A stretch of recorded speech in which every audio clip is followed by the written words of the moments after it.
This is how you can copy an image to the clipboard on your Android phone. So let me show you how it works, and if you're new here, subscribe so we can get started. So you have to at first find the image somewhere. So I'm going to go to my gallery and see a bunch of different photos, right? Let's say that I'm going to tap on some picture in here. It's going to be this one. And I actually have the ability to hold it down on it as such.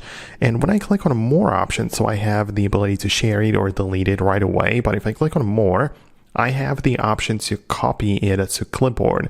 So it is literally one of the options. So you can copy it to the Clipboard as such, and it's done, right? But you now might be wondering where exactly it is. So the Clipboard is part of your keyboard.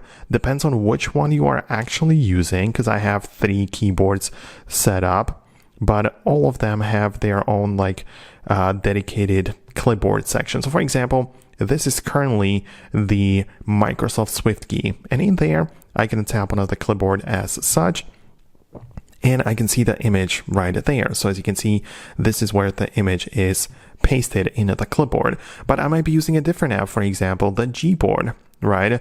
Or even a Samsung keyboard like this, right? So if I use the Samsung keyboard, the clipboard is right there next to this space bar, so I can go there, and as well, the image is right there.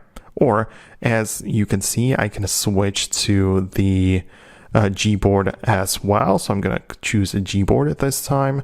And then now the keyboard is yet again different, but I as well have the ability to click on the clipboard and the image is copied there. So it doesn't really matter which keyboard you are using. You just have to find a way to copy it there, and then you can paste it back wherever you need it. So that's how you can do this. I hope that I was able to explain it. Thanks a lot for watching, and I'll see you in the next videos as well.